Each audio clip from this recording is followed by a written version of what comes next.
इस बात को समझने की जरूरत है कि बिहार में किसान आंदोलन क्यों नहीं होता है, बिहार में कोई किसान नेता क्यों नहीं पैदा हुआ। हर जाति का नेता है, जातियों में उपजातियों के नेता हैं, यहाँ पर शिक्षक नेता है, डॉक्टर नेता है, वकील नेता है, किसान नेता नहीं है। क्यों?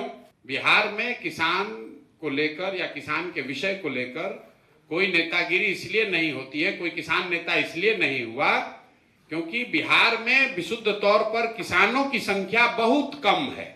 अब आप कहिएगा इससे कैसे है, हर गांव में हर घर में खेती हो रहा है, उसको समझिए।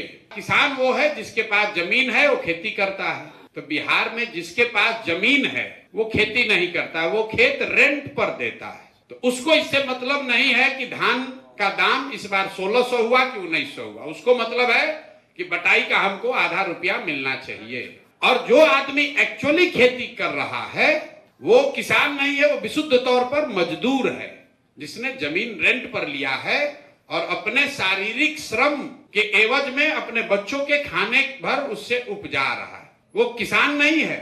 मैं हमेशा कहता हूं बिहार में जो खेती है वो कमाने वाली खेती नहीं है, वो खाने वाली खेती है। जो लोग खेती करता है, जमीन लिया रेंट पर, अगर उसका मजदूरी माइनस कर दीजिए तो बेचारे को 1 रुपया भी नहीं मिलना है। चूंकि मजदूरी नहीं है, जो महीने भर में मजदूरी करता वो कमाता उतना ही पैसा, उसको उतने पैसे का फसल उसको 6 महीना 8 महीना में मिलता है। और आप सुने होंगे गांव देहात में लोग कहता है कि भैया रोपनी में आए हैं, इसके बाद कमाने के लिए लुधियाना जाएंगे। तो बात सुने होंगे आप, भोजपुरी में भी आदमी कहता है, आप लोग भोजपुरी बोलने वाले हैं कि भैया आइल बानी रोपनी करे, कमाए खाती लुधियाना जाए या कमाए खाती बॉम्बे जाए। क्यों कहता है?